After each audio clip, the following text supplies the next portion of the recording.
speaker later on. Now let's continue with the next panel: luxury brands, lifestyle, transformation, trends, and market share. We will have a presentation delivered in English. davet edelim. Moderating this exciting discussion is Sahir Erozan, founding partner of Maça, Kızı. Hello. Would you like to invite your panelists? Would you like to invite them? Sure? Okay. Jonathan Cooks, Peninsula Hotel from Peninsula. Hello. Hello, sir. Cevza, Başman, Kavaklıdere Winery. Mikrofon çalışıyor mu acaba? Bir ses. No sound. Oh no. That's very Okay, good. better. Julia Kleber, CEO Kleber Group. And Angelica Corsini, she's the business development director of the Arsenale Group.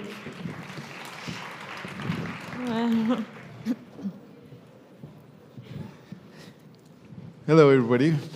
Hi, Istanbul people. Also, hi for everybody who's coming from abroad to listen to us. I'd like to thank TIF for putting together a beautiful event like this. I know how much of hard work that goes in there. Just to make it short, I like to, it's a very difficult story to talk about Turkey's tourism, how to do better. It's a success story on its own. I can just tell you with a brief history of mine in my 10 years of life, right? When my mom started in 70s, a little bed and breakfast, 16 rooms, you shared the toilets to the next room. Bodrum was one strip of a road, and it had only a way of coming in with a road, no airport, no hospitals, no schools. It was just a little beautiful village. Now, 40 years later, 45 years later, now we have a giant airport, too, 3 major hospitals, schools, major roads, and beautiful many hotels. And I think Bodrum followed the Istanbul success story, just a short version. I remember when I was a little kid, there were 2 hotels in Istanbul, major brands, Hilton and Sheraton. And now it's full of very successful brands. And I will intervene in time to time to remind the story of Turkey to you guys, so as investors you can understand where we were and where we are and where we want to go. First, I'd like to start with somebody who lived through this thing. He's the newest edition of a beautiful hotel, Peninsula, in Istanbul, Jonathan Crooks.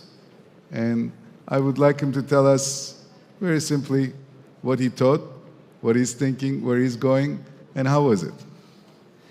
Good afternoon, Sahir. Thank you, and thank you very much for the Tourism Investment Forum for inviting me to join this panel today, and to be with such distinguished colleagues as well. I'm, as you said, the newest hotel, one of the newest hotels in Istanbul, and myself, I've been here 3 years and developed this incredible property on a very prime piece of real estate right in the heart of Istanbul in Karaköy, overlooking the Golden Horn, and obviously with our partners Doge and the Galata Port development. This was just to build the backstory to how Peninsula ended up here and why we decided to invest in Istanbul and Turkey, which I think is the most interesting story, is that we're a very small brand. Our first hotel was developed in 1928 in the Peninsula, Hong Kong, and a family-owned operation, even though it's publicly listed on the Hong Kong Stock Exchange, the Kadoorie family. And we very slowly since 1928 now, developed at the time before our hotel was opened with 10 hotels globally, mostly located throughout Asia, 3 properties in the United States, from Beverly Hills, Chicago, and New York. However, our hotel and presence in in Europe was limited to Paris at that time. We were already started development in London, and then this opportunity came up in 2012 or so, and I know Doge and Bill Gilly at the holdings at that time approached us and gave us this opportunity. And I believe from the story, even though I know there's a few Doge colleagues here, there was a little pushback at the first, and then we came to the site. And when we sat on this site and understood the location, it was an obvious story that we had to invest in Turkey. When we develop a hotel, we're looking for an ownership stake, which in this case, Doge provided this opportunity to be a 50-50 partner. We're looking for a prime location, which I think if everybody knows where we're situated, it's truly quite unique, this opportunity. We're looking for the historical context with these incredible 3 heritage buildings and the potential to develop into a world-class hotel, allowing us a footprint to develop our own DNA through the size of guest rooms, the lobby experience, and of course a significant ballroom, which all came to play. So we became partners and developed this property. And at the same time, when we develop a city, we're always looking for a city which can support a strong ADR.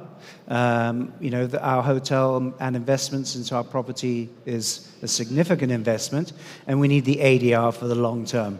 And we believed in Turkey at that time. We could already see historically how the ADR in the luxury sector and how the luxury sector was growing with the other, obviously, properties on the Bosphorus and here at the Raffles as well, and the potential for the country. And I know we spoke about this, the resilience of Turkey as well, which comes through it. And coming out of COVID, where your numbers were travelers coming into Istanbul and Turkey in 2022 were higher, 20% higher practically than 2019.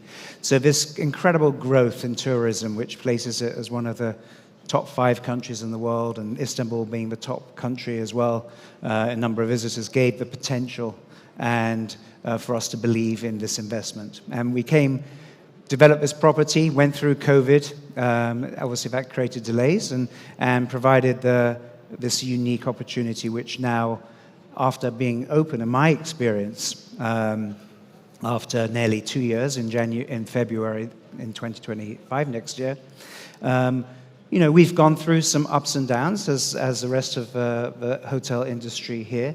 But again, that resilience factor, the growth of Turkey as a recognized global country, Istanbul as a global gateway city as well, helped by the investment by the government. I mean, the Turkish Airlines, and then I think of the new airport and how important that has been pushing business into the city as a gateway city, which is exactly what we wanted, provided us resilience, and we can see this continual growth going through the last year and a half, basically, of operation as well. Looking forward, and seeing luxury markets driven by the American market for us, primarily as a luxury hotel operator, the Russian market, which is one of the top 2 markets which come into Turkey as a whole, and then the United Kingdom, and of course the Middle East, the Saudi Arabia market, and the return of that all helps drive our rate, which is what we're looking for, and seeing that chemistry of that growth going through as well. And then, of course, just building a hotel, having the Turkish people help build that, and the natural sense of hospitality provided the DNA of what we're looking for in a Peninsula hotel as well. Thank you, Jonathan. What we're going to try to do for you guys today, from different segments of our industry, give you a perspective, see if there's any other way of improving what we do, and see what they think. Cevza is a 4th generation of the Kavaklıdere family, and she's today's world's lady, and she's in the sort of additional segment of our business that also helps to our business to grow and improve itself. So she has some ideas to talk about what she had seen and what she's doing a little bit, and she'll give her perspective to us. Thank you. So good afternoon, everybody. So I'm the fourth generation of one of the oldest wine producer in Turkey, Kavaklıdere family. So today I would like to talk about wine, luxury, and also tourism, because at the point of global view, we can say that wine is a part of luxury market, but also an experience in tourism. We also see that the wine tastings, also the vineyard tours, but we can add also the gourmet pairing like wine and food. It's a very growing industry. Maybe the story started in the Napa Valley, and then all around the world we can see that this experience is extremely important and exciting for tourism. And in the side of Turkey, when we look at Turkey, first of all, we can say that the historical side is very important. We all know that Turkey, the region, is representing one of the oldest wine-producing areas. So everything has started in Anatolia, the center of Turkey. So civilizations was here, and the wine was born in these areas. So historically, it's very rich. Secondly, we can add also the native grape we have in Turkey. So as we can say, one of the white wine, narince, and also the red one, öküz gözü. These are all aspects that excite tourism as well, because it's a new taste, it's a unique story, so it's an excitement to discover. And when we have all together, we should add also that the vineyard, the location, as we say in French, the terroir, it's very important in Turkey also. We can say that Turkey is representing the fifth biggest vineyard all around the world, so shows that there is a huge potential in terms of wine growing in Turkey. So when we have all this, we can sure say that there is a huge potential in terms of wine, luxury, and tourism. And most of all, we should talk about the wine routes which has developed in Turkey. One of the good example is Urla. Urla has become a really interesting area for tourism, domestically, but also internationally. Why? Because we have the wine tasting, we have good restaurants, Michelin restaurants which came there as well, good hotels. So it's a total experience related with the gastronomy. And this is developing not only near Izmir, Urla, but now in Turkey we have different routes for the wine tourism. So we have Trace, and now we also develop one in Cappadocia, and also one in the Aegean coast with the 7 different producers, and also with the historical route of Lydia. So because Lydia were there also.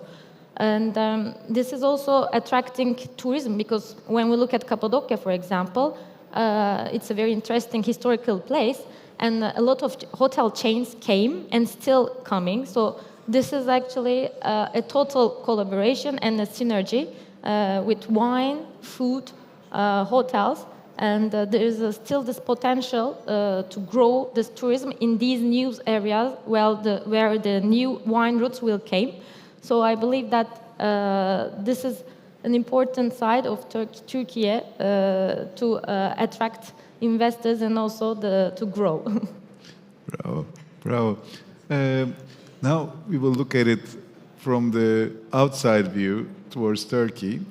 Julia is in a PR business, and we always, I suppose, in PR, what we can't say ourselves or think ourselves, we always have to have the collaboration in our business. We all have PR companies to represent us.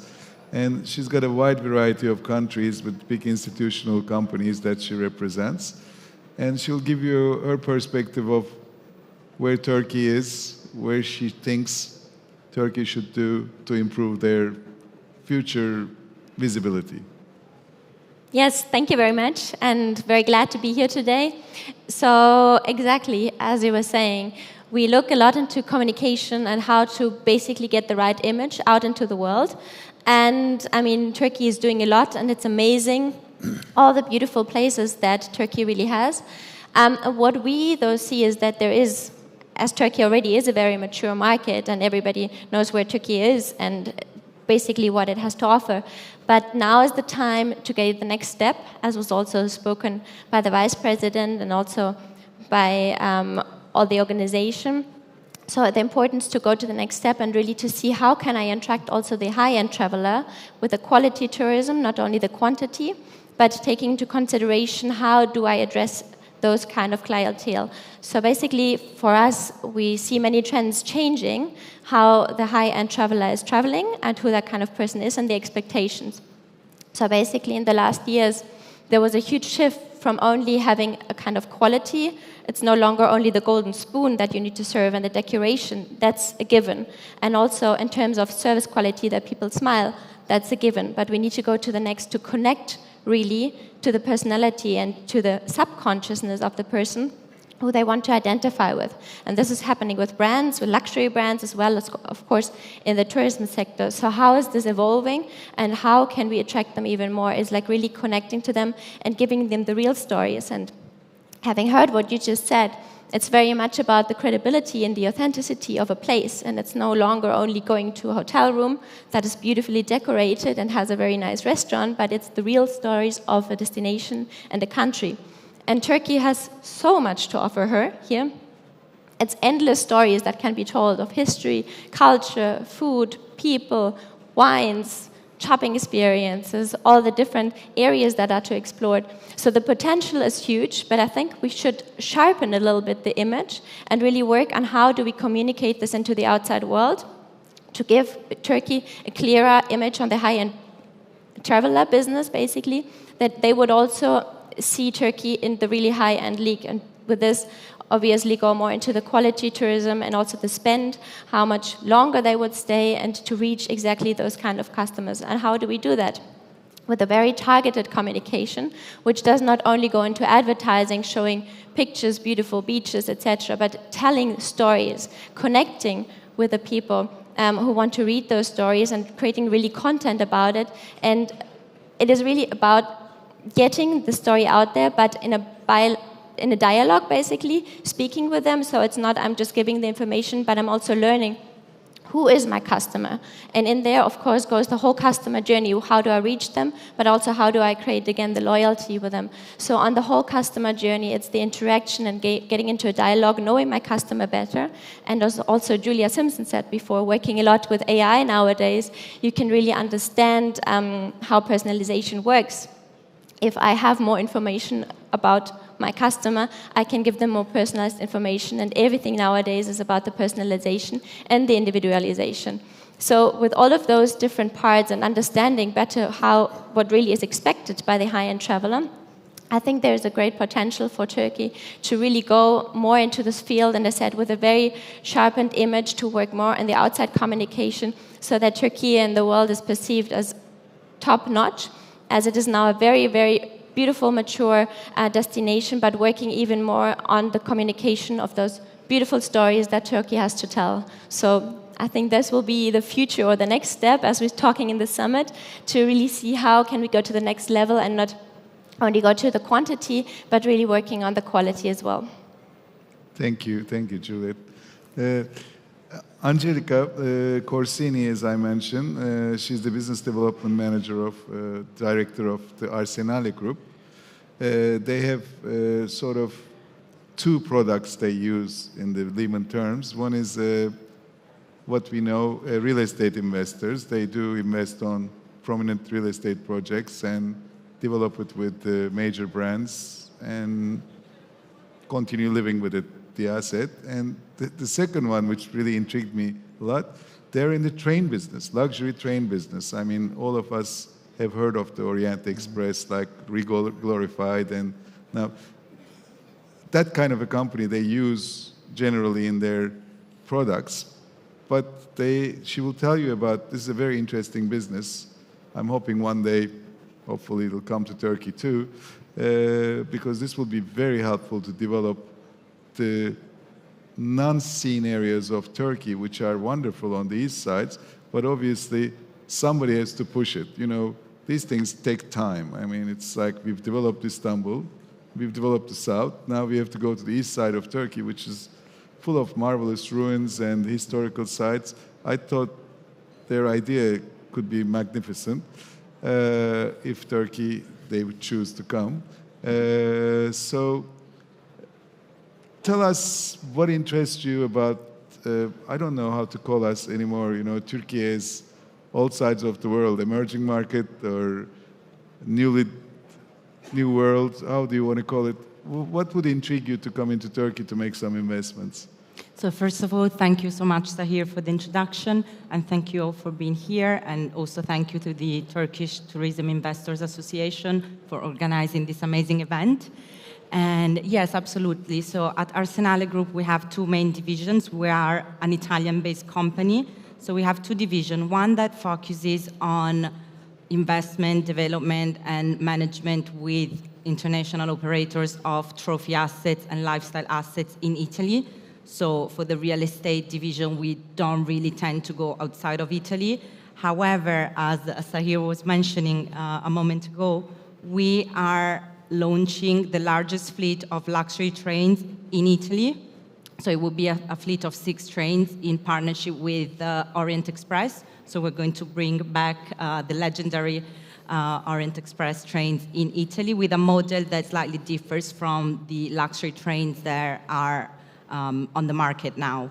So after the, let's say, the great exposure, media exposure that we have received for this project, we have also been asked from other countries in the world to collaborate with them to bring one of our trains in those countries. So to date, we have signed agreements to bring one of our trains in Saudi Arabia, in United Arab Emirates, in Uzbekistan and Egypt. So hopefully Turkey will be one of next trains in the pipeline. So as Julia was mentioning a moment ago, a lot of shifts have occurred in the market in terms of the demand that travelers have nowadays, especially for luxury high-end travelers.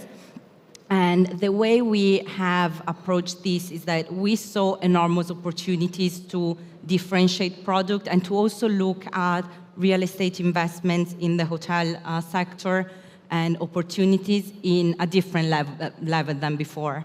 So, for example, as Julia was mentioning, now for luxury travelers, there's a need of a more personalized kind of service and a more experiential kind of traveling. So luxury travelers nowadays, they just sort of give for granted that the product is up to standards. And this is something that, in a way,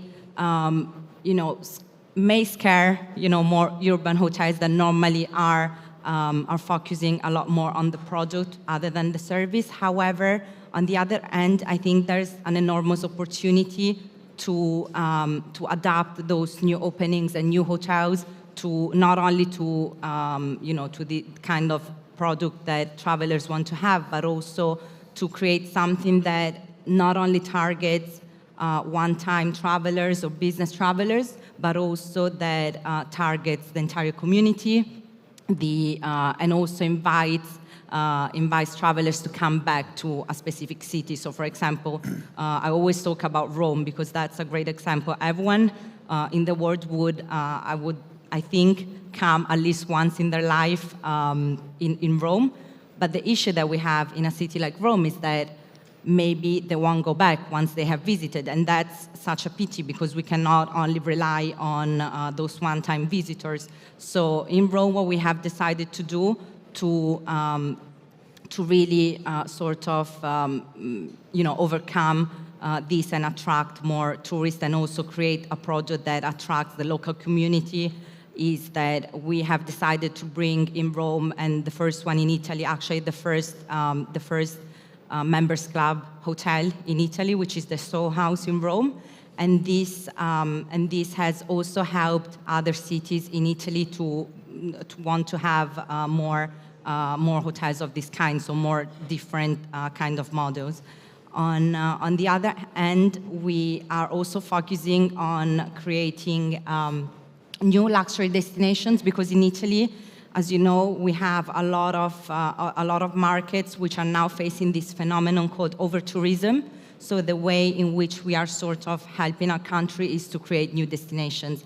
And that's very much linked to our train project because, of course, the thing in Italy and in Turkey, as Sahir was mentioning before, is that maybe if you come to visit this country, one of these countries, and you have a limited amount of time, you may just go to Istanbul, for example, in Turkey, or to Cappadocia, but you wouldn't necessarily have the time to travel to other amazing destinations that are within Turkey and within all of the different countries. With our train, what we really want to do is to create this sort of concept of widespread hospitality, whereby our guests will travel aboard of our train, but they will also get to experience off-board activities. So it's more of a cruise ship model on railways. And that's how we differentiate ourselves from the existing luxury trains. And this is something that I think would work extremely well in a country like Turkey, because of course, you know, if we think of Turkey and Italy, we share a lot of similarities, not only in terms of the richness of the culture, the history of those two countries, but also the geography and the climates, because we are very lucky to have two countries where you have the mountains, you have the cities, you have the seaside, you have the countryside, you have the vineyards, and we can really work on creating something very exclusive and experiential. Thank you, Angela. Let's talk about trends. I'm going to ask similar questions to the panelists. You know, when I arrived to Turkey 25 years ago, it was, my mom said, no, you can't have televisions in the rooms. That's terrible. Okay, Mom. Then pillows on the beaches, backs were hurting, you know, like we used these woods that you will have splinters in your foot. Everybody was stepping on the hot and the cold, you know, the food was, she would make sure you wouldn't take more food than you need, you know, watch all the plates, which was extremely authentic and cute. And I love that. I try to keep her DNA. Many ways we are off. But what happened in the progress of time, I notice, I mean, we can go all the way to the AI now, life standards and what people's expectations completely changed. We started as 35 square meters as being a decent sized room. Now the new hotels are building 65, 70 square meters as a normal room, which is giant in size. That became first the trend, because obviously people would come back to me and say, hey, I'm paying you this much money for this room. Look, this is $100 more. You get double of the size, brand new. Da, da, da. So what I personally did is I tried to fight on our internal powers, the DNA. I paid attention more to the food and focused on the business that I know. And because, you know, at the end, in our business there's no mercy. The newer hotel always got the brand new rooms. You know, you are 10 years old, you have to renovate again. That's another $30 million. Where do you want, you know, you go back to your investors, gee, we didn't get our money from the first round. How are we doing the second round? This is a classic story of this investment thing. So I want to see, like, I mean, obviously everybody knows this game now. It's a very difficult business to go in and collect your money back, because anytime something can happen, natural disasters, wars, this and that, you know, like we're always on the naked as an investor, and you listen our stories, you know, why didn't happen, why did it happen? So how do you structure yourselves towards this? What kind of trends that you pay attention to secure yourself to be so different as your group, for instance, so it could give an idea to our listeners here? I mean, we were lucky, as with our new property in Peninsula London, just to have a blank canvas. Come into an incredible destination and building a spectacular hotel, even though in our property and company it takes a little longer in designing the hotel and the technology behind it, the ease of the technology of controlling the room experience. And then working with Zeynep Fadiloglu, a Turkish interior designer, purposefully, because we wanted to bring in that sense of destination. Peninsula is not a cookie-cutter chain, so you don't have that same experience, that same guest room feeling when you come into our property or our other properties. And we wanted to be able to connect to the traveler, to the view outside, which is this most incredible, the heart of Istanbul, the history, and everything which is so rich about this country. And I think we've done that very well, and we hear that feedback. So I think from the interior design, the connection, and obviously being on the Bosphorus helps a lot as well. And then there's the experiential side, the experiences, building out, which everybody talks about.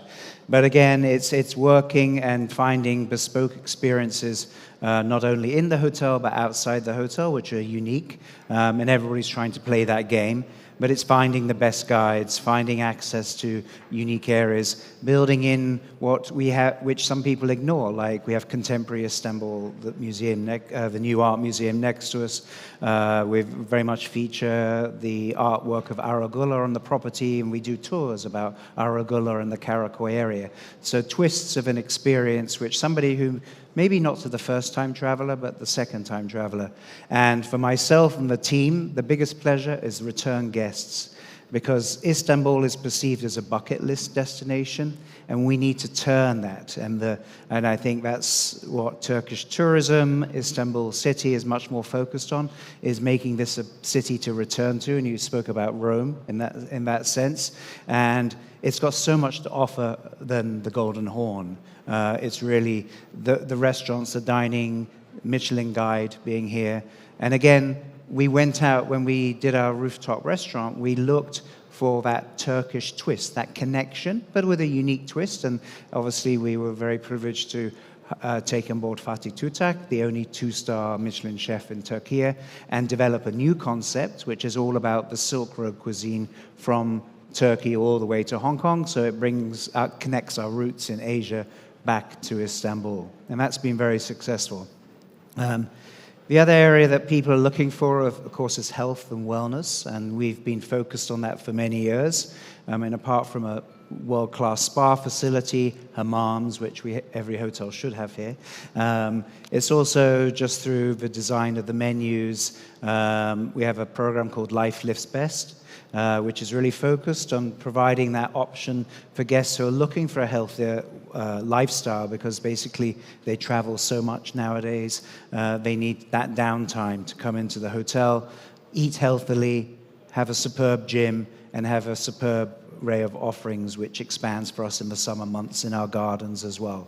So these touch points are very, very important. And last but not least is personalization. And we're developing as a company, especially through our CRM and our processes and our websites, is we can begin to tell what you're looking for. We can see you're more family orientated, you're a single traveler. So when you go back to the website comes back to you, like those annoying Google ads, but now your website can do it. So it tracks you to activations which are more geared towards what you may be looking for. And then you mentioned AI, and that's an area which we're developing as well. Not that we'll ever have robots or people behind the front desk doing that. We're very much a people-centric organization. But what I can tell is it can see what our customers are, in a much more intuitive way, are experiencing in our other properties, how they're dining, how they're drinking, how much they use a spa. And that tells us a story to be able to build the experience when they come onto the property and what they're looking for in a very quick way without manual labor of historically looking back. So these are very exciting elements which touch upon the experience, personalization, health and care, and then providing a property in this development in London and any future development which speaks to your destination, which is important. And then I think you really begin to speak to the luxury traveler, and if you can demonstrate that and have a wonderful staff who you invest in behind that, which here has been the easiest part, to be frank, it sort of all comes together as well. Cevza, I know that you guys have invested in some wineries in France. So we were chatting with you. There is this so-called the wine tourism in France to be taking as a visionary thing. You would think like how many bicycles, how many people. I was thinking like that too. But once you think about it, each person pays $25,000, $30,000 for that trip per person to just ride on a bicycle to go to the nice wineries. That's a lot of tourism in one. And I think some people might say I'm not saying the right thing, but quantity doesn't, not only in effect doesn't mean much in plural terms, which we have reached in the quantity, which we should talk about in Turkey. We are doing a lot of tourism. How should we invest? I'll ask her too afterwards. Should we reinvest on the hotels, which past the time, they have great locations? Should we rebuild them, or should we just expand on the land? You know, we have to think about the sustainability. I want to hear from our also foreign guests. That's the other part of the question. So, Cevza, how do you think we can bring that in, like the this kind of tourism? It's small, but a very high rate tourism. Okay, so we did the example of Bordeaux, because Bordeaux is one of the famous area where wine born, we call it actually, because when we look at the experience we can find in Bordeaux, it's a whole package. So means that it's not only about wine tasting, but it's a whole experience with a good food, with the gastronomic experience, but also with the very luxury hotels, nice hotels. So we do this in Bordeaux, in Castillon, so it's near Saint-Emilion, because we believe that it was ready to make it, because there is still this market and luxury market with the luxury offers. So that's why that is still very interesting, France, because you can find it everywhere, what you need in terms of food and hotels. So when we come back to Turkey, so we mentioned, yes, Urla, but for the new routes that we are building, so we can talk about Cappadocia, or we can also talk about the west side of Turkey in the Aegean coast. But this is just the beginning, I will say. Why the beginning? Because as we mentioned in France, it's a whole package. We still need to attract restaurants, good food, in terms of gastronomic experience, to have a gourmet experience, to have a nice wine and pairing with the food, and also good hotels. So that's why that in Turkey we have the terroir, the wine culture, but still it needs to be developed, because a tourist or anybody don't want to go to just have the wines in in a few hours. The rest we need to develop, and we need to have new experiences. So we need to satisfy the customers, and this satisfaction, actually, I believe it's a whole package. So that's why that in Turkey it's good to start, because we have the roots, we have the historical side, we have the taste, the story, but now we also have to offer the total package with the gastronomy and also with the accommodation, with the nice and luxury good hotels. So, but this works actually, because as I mentioned, Cappadocia, it's one of the good example. Maybe 15 years ago, there was nothing in Cappadocia, but now we can see that famous hotel chain came to Cappadocia. So this shows that this potential is seen by some people, and it's growing. So that's why there is still a potential, mid-term, long-term. We will see, the total experience in Turkey in different areas. Thank you.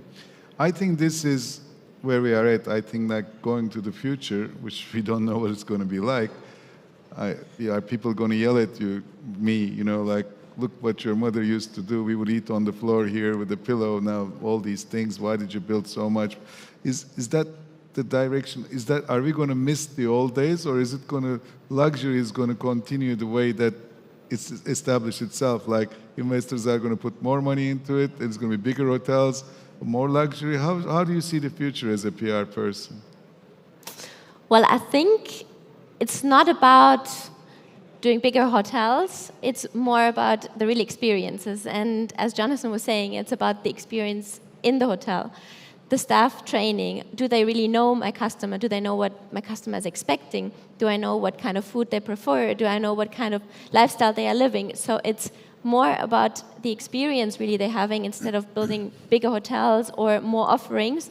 It's understanding better really what is expected of the traveler and how to reach him, in the sense that I'm actually fulfilling his wishes before he even knows what he's wishing for, in a metaphoric way of thinking it. The same as with the wine industry, etc. All those experiences, there need to be created more of those beautiful experiences around just visiting a hotel, because it's no longer about just going to a hotel and staying there for 2 weeks. People want to interact with the local people, and what you were saying before, having the food on the beach. Yes, people want to have this experience with the local people there, but maybe in a little bit upmarket level instead of eating from the plastic, which is no longer the sustainable way, but maybe there is a little beautiful place on the beach where you can meet and have a conversation with the locals and have very typical food. Because luxury is not about only having Michelin stars and having international food. People want to experience more the authentic and the credibility, what the country has to offer the same of the people, but it's creating those experiences. Is it in the hotels? Is it the outside experiences with new things to offer to attract also the visitor to come back? And in terms of communication, I think it's really all about telling those stories and showing the value that a person traveling to Turkey, is it a 5-star hotel, is it a 4-star hotel, whatever it may be, is it a more traditional experience, is it more the luxury experience?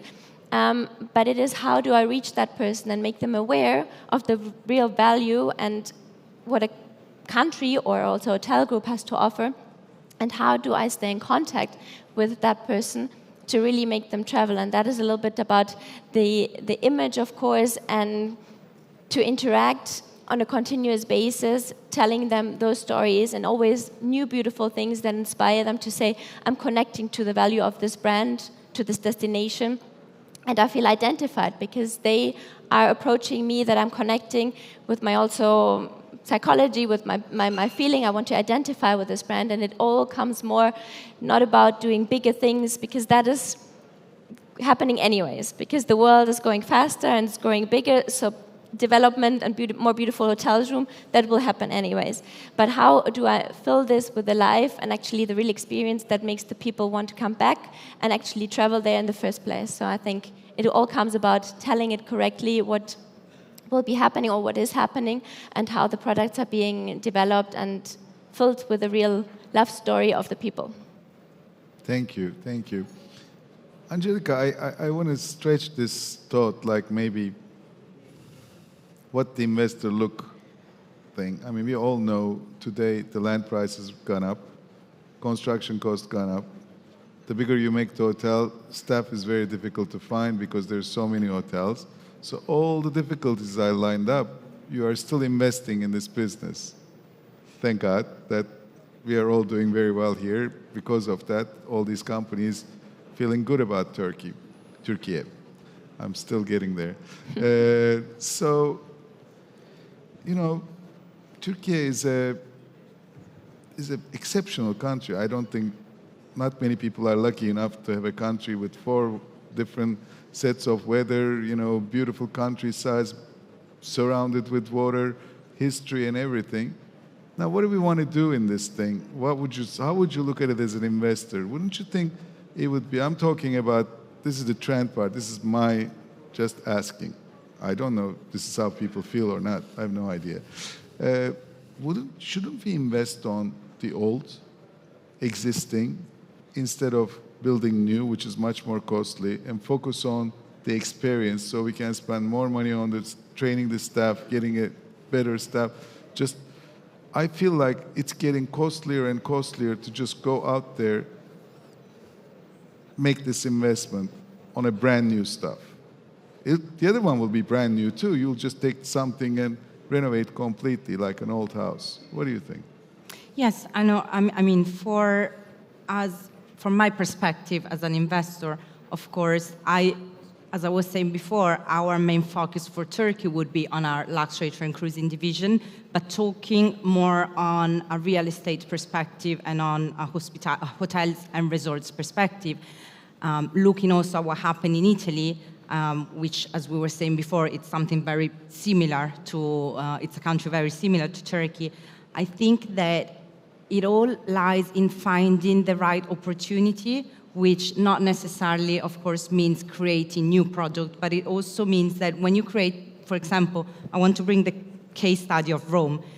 Italy and Rome has notoriously been a very fragmented country in terms of hospitality, international hotel chains penetration, but the demand for a city like Rome was massive, right? But the thing is that we didn't have the right product based on what we had at the moment to be able to keep up with the demand that nowadays travelers have. So what has happened in the last few years, and what's going to happen in the next few years, is that for the first time, we're going to have a lot of new hotels which fall into the luxury segment, which, of course, in a way, it's very exciting because some of them are rebranding of existing hotels. Some of them are new developments. But the thing is that we were very excited about all of the new brands coming in, from Rosewood, Mandarin, Four Seasons, Six Senses just opened, Bulgari just opened. There's a lot of new brands. But the thing is that we also need to make sure that all of these new product that's coming to the market, it's going to sustain its rates, its projected rates, right? So I think that basically what the similar trend that we will see in Italy and in Turkey is that, in a way, it's all about making sure that these new openings that either been rebrandings or new developments need to really meet the expectations of the travelers. And so there isn't, I think, a right answer to say, oh, it's more about refurbishing existing hotels and readapting them instead of bringing new developments. Because the good thing is that the new developments and the new brands, of course, also act as, to enforce the need for the product that's already existing to adapt to all of these new trends and this type of demand. So I think that's probably where we would see that. I think that another aspect that I wanted to talk about is that we have discussed before the panel on if there would be more urban hotels or resort hotels moving forward, because of course from the pandemic and also the years before, the trends have changed also in terms of domestic traveling and the demand for traveling to leisure destinations. And I think there isn't, I don't think that there will be more of one than the other, but what's interesting is that I think that we will see a much more balanced growth in new urban hotels and resorts. And that's something that not only has changed with the pandemic, but this is something that, for example, we have also experienced in Europe in 2019, in Italy and Spain, most of all, where formerly, core investors or investors that are looking more at less risk investments, they wouldn't really invest on those highly seasonal resort destinations. Whereas, for example, as I was saying, in Italy and Spain in 2019, a lot of institutional investors started to look at those markets without thinking that after the pandemic, of course, all of the trends for that would have changed. And this is something I think that it's very, very important, because we tend to always focus on talking about or having luxury brand penetration more in cities or urban hotels other than resorts. And I think that's something that, of course, Turkey will also benefit a lot from, given all of the markets that it has. Thank you. Thank you for listening to us. I want to sort of wrap this up for the foreign investors in a way that I'm a Turk that lived abroad most of his life. So having experienced, I experienced the 9/11 both countries, a couple of wars, terrorism, COVID, earthquake, natural disasters. This Turkey has gone all through this, and we've resiliently survived it all. And the business that we are in, the hospitality business, is doing better than ever. The numbers show, I guess, our ministers and our friends from the other industries, from the other companies, explain that. So I personally think we are on the right track. We are doing great. And we have a really, what they call location. Like when you open up a restaurant, that's the first thing you have to worry about. And I don't think Turkey has to worry none about that. That's I guess, the biggest assurance for the investors Turkey has got. Turkey has a smart businessman, And Turkey has a great workforce. And they are built for the hospitality section. You know, I don't mean to name countries, but most of the developing nation, people do not like to serve others. It's not the way they are brought up, and they think that it's kind of not a great thing to do. That's not what I'm raised for, they feel. In Turkey, we feel like that's a courtesy, and that's part of the lifestyle. People are very uncontrolled, helpful with that. So my experience, I can tell you it's a great place to invest, and I hope we gave you a little perspective on what we think. Thank you very much for coming. Thank you very much for this wonderful you. panel. Thank you, the panelists. Thank you, the moderator. Thank you once again. Hoşça kalın, görüşmek üzere. Çok teşekkür ediyoruz. Şöyle bir fotoğraf alalım hemen. Fotoğrafımızı alalım hemen. Ben de yeni panelimizin başlığını aktarayım size.